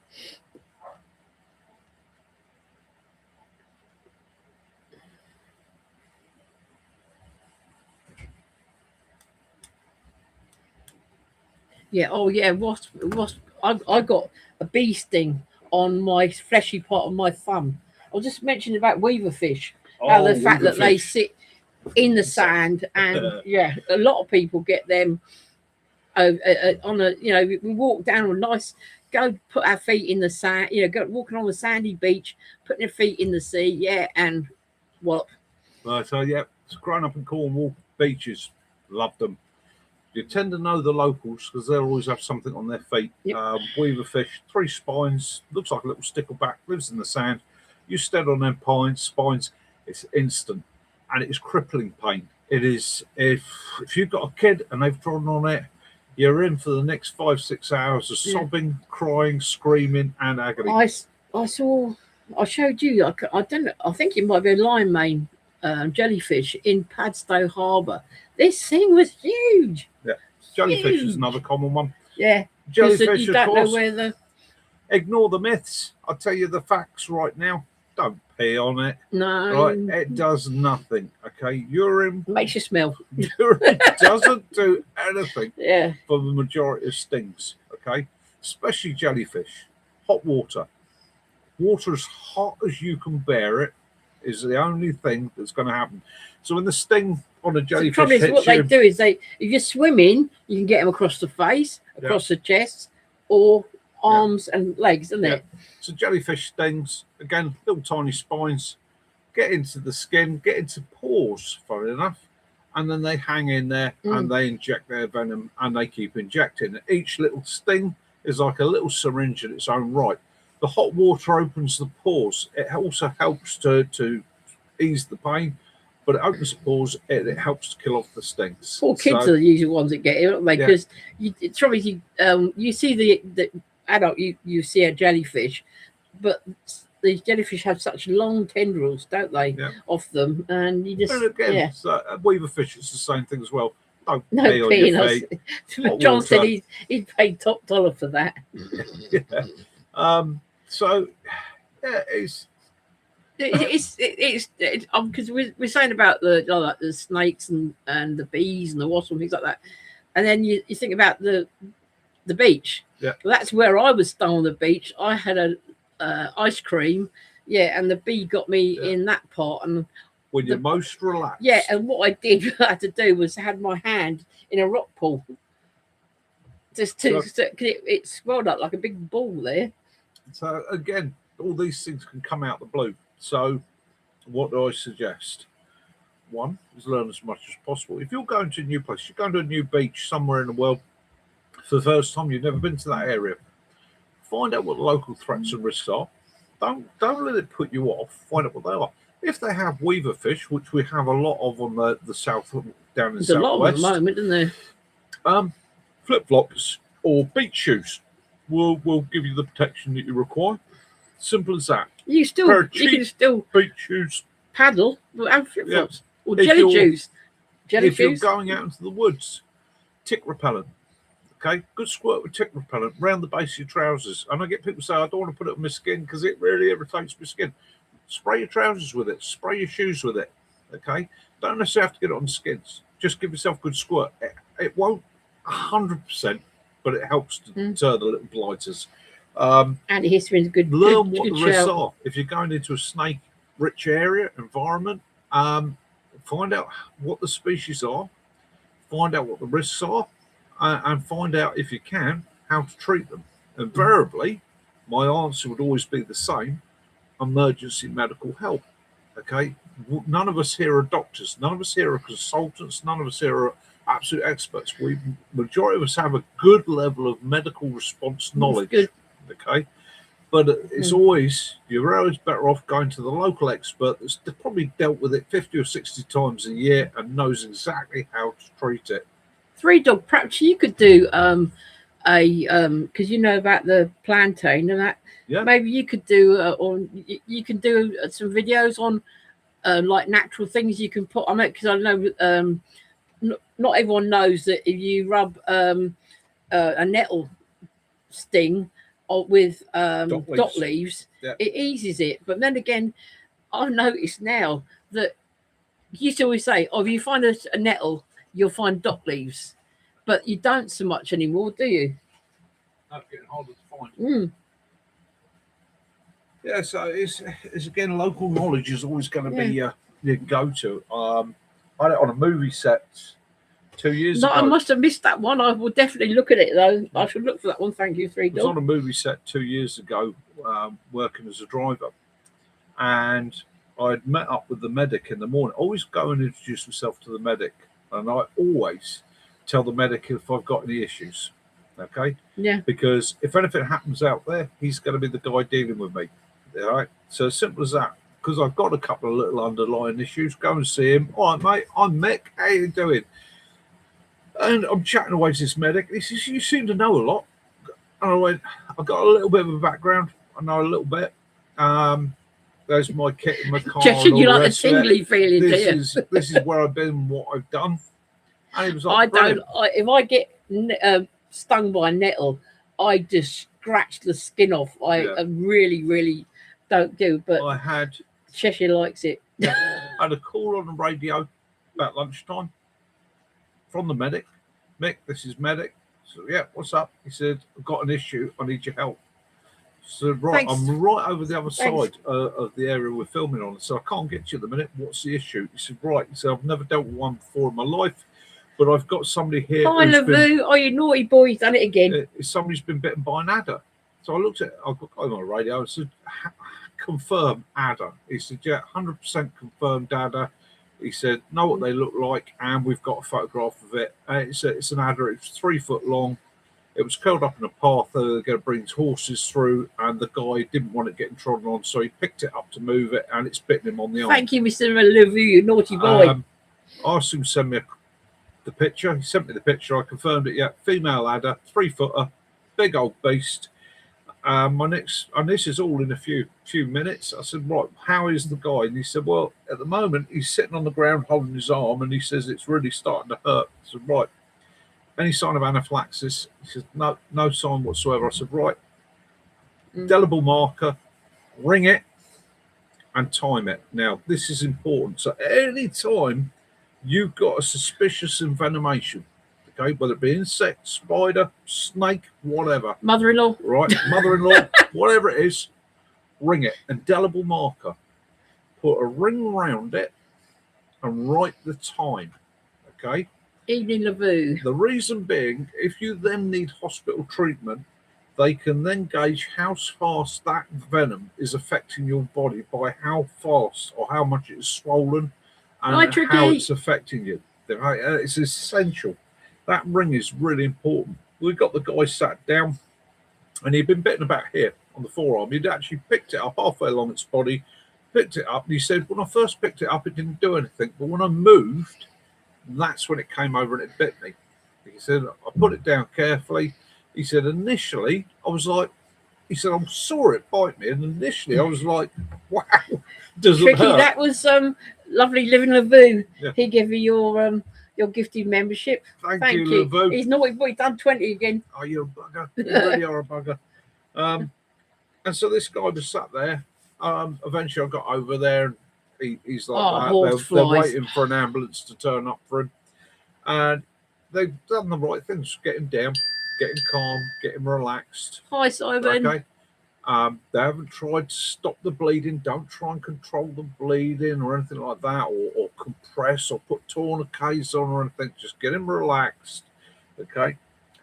Sat him down, but his arm was starting to swell, and he said it's really starting to hurt.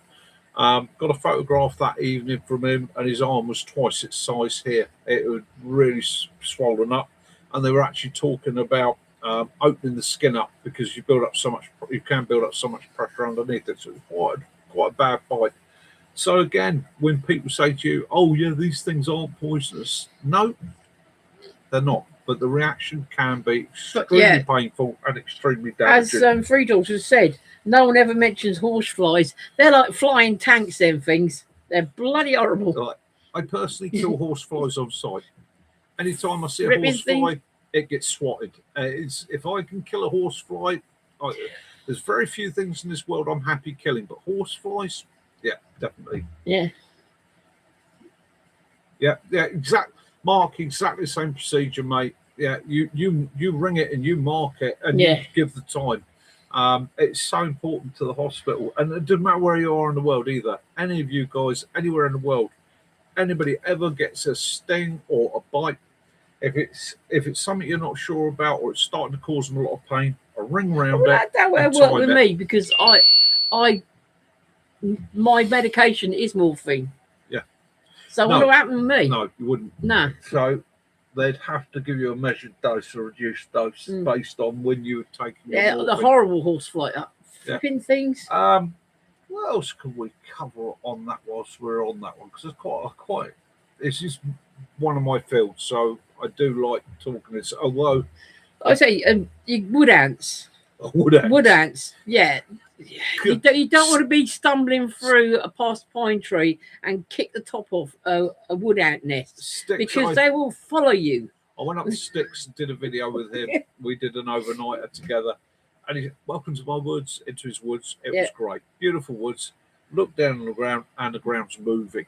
It is moving. These little half-inch bullets are wandering everywhere. It didn't matter what you did. And it was one of the few times I decided to go ground surface rather than sleep mat. And guess who got chewed up through the night? God, blimey, they did get me. But again, it's that sort of thing. No anaphylaxis. Breathe deep. Put up with the pain. It will ease. Giant hogweed. Yeah, that's what walk there. Yeah, Mrs. Levitt, she's like giant hogweed. I learned brilliantly with when I used to work in a factory making the factory I worked in made things for B&Q. Then the flat packs, the little packs of modesty blocks and screws and hinges and things like that. We had these really big elastic bands we used to sort of tie two together, and we used to use those because you know what I like with catapult, and we used to use those to get in flies and that. Yeah, my mum's just bought herself one of those electric fly squatters. It makes me laugh. You see the people that say, look at it, and their little tongue comes out, and you think, you're not going to put your tongue on that, are you? And then you go, yep, they do. Yeah, get the old teeth out, yeah.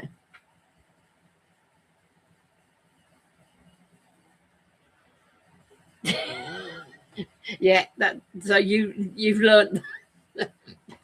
Yeah, look for widow makers and ant nests because you know if you're sort of busy sorting out your camp, you're not always going to notice that sort of mound that's sort of moving and yeah.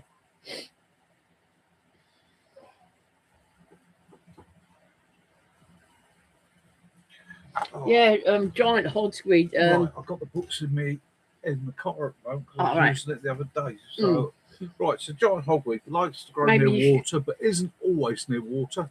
So you want to do a little short on that? So maybe I will do. I'll go out and find some. So giant hogweed is a invasive species in the UK that's done really, they're really huge, well. aren't they? They really are. Massive, can grow up to 8 feet tall, has a massive leaf on it, and it's a draw to kids. It's one of those because it looks like a giant elephant's ear. Kids think they build a camp, use it as a roofing system because it's a big leaf. Whereabouts are you, tricky nerd? Right. But the problem is, the problem with giant hogweed, if you touch it, it has hairs on it, and if you touch it, it is going to affect you for the rest of your life. It is I'm going to do it. I'll do a video on it. I can't really do it justice here, but it is a hell of a plant. Another one that a lot of people miss is common ragwort. Well, August the 21st, 22nd, and 23rd, we have a community camp here in Hampshire. Here in Hampshire, and it's £25 for the weekend. That's Friday till Sunday, and on a Saturday night, I'll be doing a meal. We are doing we do a meal. All you have to do is you have to just bring food for yourself for mornings and sort of evening time. But there's always brews on the go. If you want to watch one of our videos about the camps, I'll be giving more details on that next Sunday. Yeah, it's open to anyone. He's cleaned the blackboard, but his birthday's on the 22nd of August, so that's why it's going to be that that weekend. But they obviously tell you have sort of chats. People have got show skills like doing the bow drill, all sorts of things like that. And again, any bit of kit that you've ever seen in my videos or you see here that you want me to bring along, demonstrate, show you want to try it out, just let me know. More than happy to bring it along for you. You can camp, you can hammock. It's as social as you want to be. There are people that come along to the camps that just want to sit off on their own. That's cool. And if you want to come and actually join in. It's down to you. It's an easy going. This one is a family-based camp, so there are a couple of people bringing their young ones and their missus. It's not an all-male thing. I'm quite more than happy to have ladies at camp. In actual fact, we actually have special facilities for the ladies. There we go. HampshireOutdoors@mail.com. That's our email address. So send us an email and Kaz will give you any details you want. Yeah, hogweed, ragwort. Right, so I don't know if it's going to pick it up on my arms. Yeah. Right, there are scars all over my arms. Okay, I am covered in them, literally from my sleeve here all the way down. They are like little burns. And that was about 20 years ago. I was strimming. And nobody told me to watch out for hogweed or ragwort, sorry. And I streamed a whole bank that was covered in ragwort, and it plastered my arms, and I've suffered with it ever since. There's nothing can be done for it. All right, Ray, take it easy. Good night, Ray. Have a good week. Ragwort is an extremely alkaline and aggressive plant. If you get the sap on you, it will cause you problems and grief. The problem with horses, cattle, and that, and haylage, and this is the reason by law in the UK, by law, it's a legal requirement if you have ragwort to pull it up and get rid of it. It has to be got rid of properly, because and you've got to get the roots, because if you don't get one piece of root, it will come back. It releases thousands of seeds that will grow in almost any surface. Doesn't need a lot of help. And the problem with it is when you're with haylage. So when a farmer cuts a field for hay, if he doesn't see the ragwort, it gets into the feed. If it gets into the feed, the animals eat it. If the animals eat it because it's now dry, they're going to die. Okay, simple as that, and an awful death with it. So every farmer you'll ever meet will remove it at source as soon as he sees it. He's constantly looking out for it to remove it. Councils and authorities in the UK are supposed to remove it immediately, but obviously funding stops that. So there's one for you. Discover what ragwort looks like. Okay, when you're on your travels, if you see ragwort, and if you pair of gloves on, haul it up.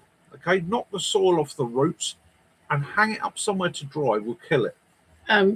In this time of year, you may notice it's covered in yellow and black striped caterpillars. That is the cinnabar moth, which are actually black and red. But you have to either beat the flowers off it, so you don't produce the seeds, but you've got to go and get the whole root, and wash your hands afterwards, because if you put that near your mouth, you're going to. Hence, I've said use gloves.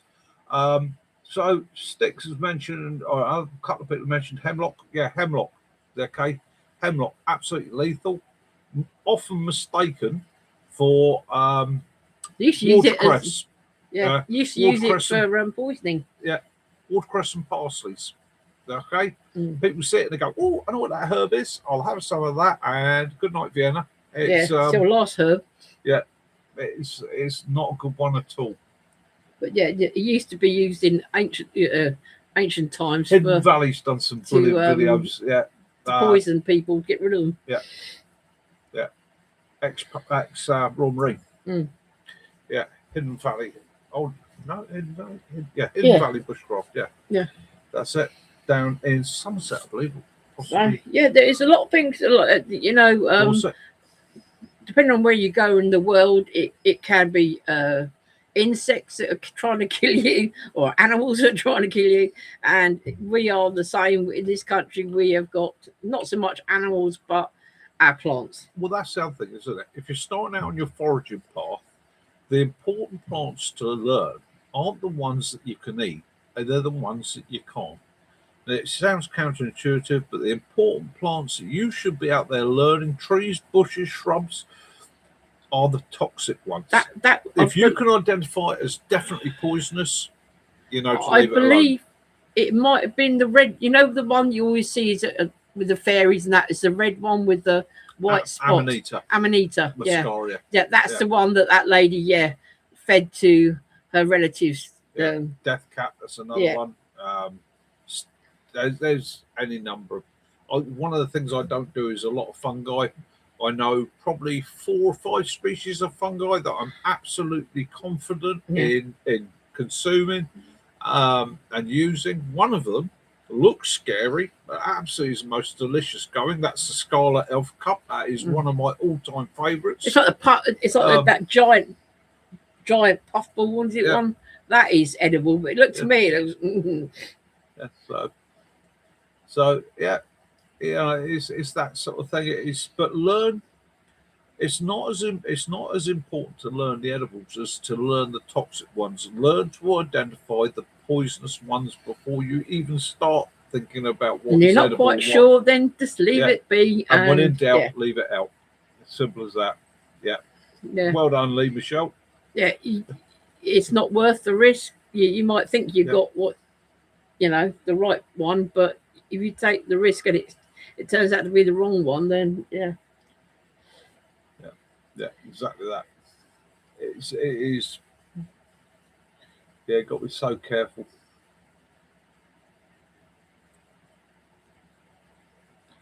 Yeah, I'm not so keen on. As I got older, I'm not so keen on the mushrooms, but it might be interesting to do. Curious about maybe showing some of the pictures that make some showing people what to look for. Yeah.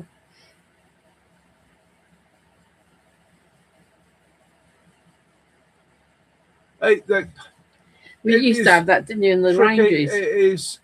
I used to have one of the ranges I ran wasn't far from university, and the facility there. I would turn up in the mornings at 5:30 in the mornings. Beautiful, misty mornings, absolutely fantastic, and find people on their hands and knees picking mushrooms. And the amount of times I knew what they were after.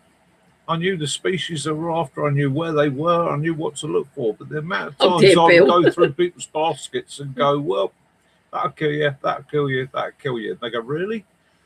I think because you've got their little mushroom basket that any mushroom or toadstool they find it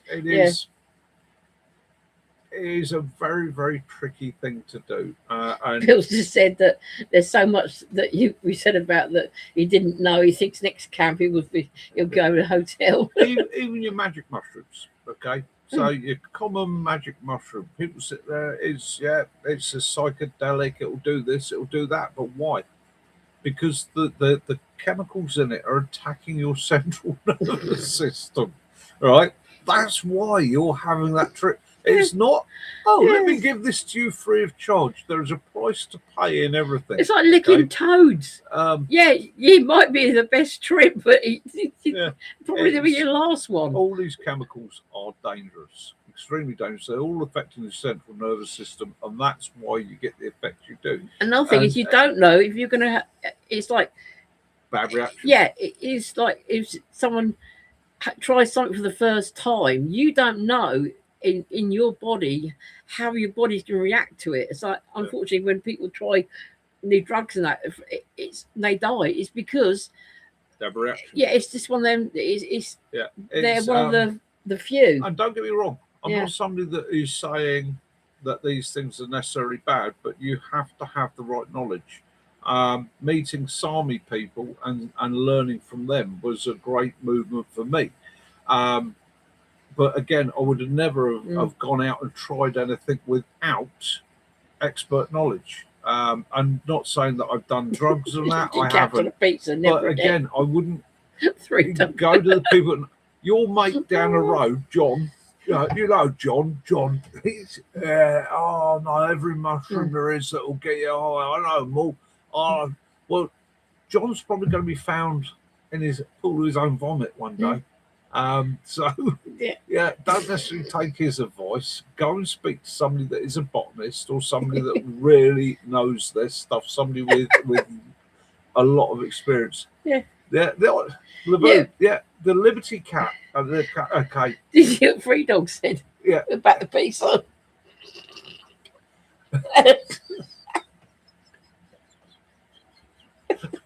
Pizza. Oh wow! I can't imagine how that night went. That's me and my bloody sandwich. Yes, it is. It is walk Liberty cat. But I just worked that one out. I didn't realise that's what it's called. Species that will cause an effect. Do I recommend it? No, I don't recommend it to anybody without having the right guides and knowledges and emergency set up with them, because I've found people walking around in the middle of the day having conversations with their God, and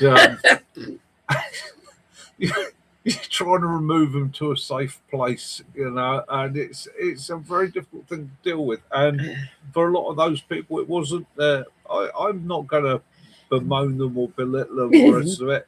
It's their thing. But when you're wandering around near the A30, a very, very dangerous road in southern England, talking to your creator and admiring the pretty coloured chopping balls. triangles that are floating through the air. Those pyramids the guy kept on about, the pyramids that were flying around, and the fact that you can't see them, man, because you'll only ever see them in this state, but they're there and they're watching us all the time, and they're benevolent. So nice. I know a friend that had a sandwich with certain leaves in it, and was seeing hedgehogs everywhere. Yeah. So again, some of these things on the back of a motorbike was not fun. She said, "Yeah, that was a hard ride home. That was a hard ride home. That was a rough night. There was. She had a very There was as we rode home that night. She was. My friend had a bad night. Enough of that. Yeah, Suzuki 1100 Katana. It's never gone so slow. Yeah. Is there a safe test for? Okay, so 3 dog. Okay, so let's go with the basic test. Okay, and you have there's a basic test. I would only suggest this test if you find yourself in a situation where you have no other choice. Okay, take my watch off for a reason. This is a test that I want you to remember. And this isn't a case of, I'm going out to pick something and this is the test I'm going to use, because it's not 100% foolproof. But this is a test. You're going to take whatever you think it is, take this piece of your wrist here and rub it on there. Rub it on there for a good 30 seconds to a minute till you get plenty of sap on there. You've dyed that area green. Okay? Then you go stop, and you're going to leave that for 20 minutes to half an hour. See if there's a reaction. If there's no reaction, what you can then do is take that whatever it is and smear it on the inside of your lip there. Okay, very sensitive area. Smear it on the inside of your lip, and again, wait for the 20 minutes to half an hour. See if there's a reaction. Yeah, because when I had my if you're the most incredibly intelligent animal in the world, a rat, wait 24 hours. But when I had my they do tests to find out what I was allergic to. They used the forearm, that part of my arm. Yeah. They sort of nicked it with a like a pointed thing. Just broke the skin, I suppose, with these different things. So inside the lip, no reaction. Put it in your mouth and chew it. Don't swallow it. All right, and be prepared to spit. The minute you get 100, you chew it like pins and needles in your tongue. No tingling, no effect, no problems in that. Okay, after 20 minutes again, then you can risk swallowing it. Now, where you have to be careful with all these things is there are plants out there, fungi especially, that won't react until they hit the stomach acid. Exactly, tricky, yeah. And that's where they become a problem. So again, that is the basic emergency test in a survival. If you had no other choice, wish your wife a very happy birthday, Jason. Yeah, happy birthday to your wife. Hey, no problem, mate. Many happy returns. In fact, I will sing a happy birthday. Happy birthday to you. We've only got 3 minutes left. Happy birthday to you. Happy birthday, Jason's wife. Happy birthday to you. There we go. And many happy returns. Have a fantastic day. Come on, these 2 hours gone past today. Mark, I did when I last went to the hospital. The nurse come in with a clipboard. She went, yes. So, any allergies, Mr. Mitchell? I suggest politicians and stupidity. I get anaphylactic shock, but not from peanuts. I get one from Brazil nuts. That's the only nut I cannot eat is Brazil nuts, and it gives me anaphylactic shock. See. And remember this, allergies can occur any time in life. Yeah, they can. If you don't have my allergy to Brazil nuts, I found when I was 5. Yeah, you can be but you can get an allergic reaction at any time. As with me, I have spent years eating a hard-boiled egg every morning for my breakfast. Never had a problem with them. Never had a problem. Then all of a sudden, one day, bang. And of course, do I think it's the egg? No, I think it's everything else.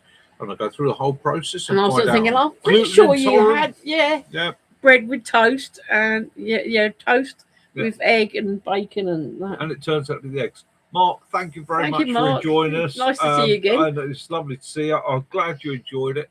Anyhow, so as Kaz was saying, we've got a minute left to go. Guys. But as we say again, yes, the cab is open. If anyone wants to go, just email us or let us know. Yeah. And again, the email address is hampshireoutdoors@mail.com if you're interested in coming. Have an awesome week wherever you are in this glorious world. A cooler week. Have a cooler week. Have fun. Get outdoors. Enjoy yourself. Cheers, and please, I know we've week. covered a couple of subjects tonight that might have given people the willies. Yeah. Go out and enjoy it. Just be observant. Yeah. Watch yourself. Care for those around you. And remember, enjoy the pleasure of turning to your partner when you get home and saying, "Get your kit off. I'm going to check you for ticks." But hopefully you have a good week. But we do know that the temperatures are starting to ride up again next weekend, so we might be sitting here like we will deal with it as we're going to deal with it. Yeah. So all you wonderful people, all right, my simple message as always is love those you do, forgive those you don't. May peace and light be upon you all. Till next time. Have an absolutely wonderful week. Enjoy yourselves. Look forward to seeing your videos. Love you all. Mick, Kaz. And Willow. And Mr. Willow. Come on. The mighty Willow. With his out. Who we're just about to take out for his evening walk. With his Union Jack on. Yeah, he'll go for his evening walk. Till next week. Yeah, have a fantastic week and see you all again. See you soon. Bye. Bye.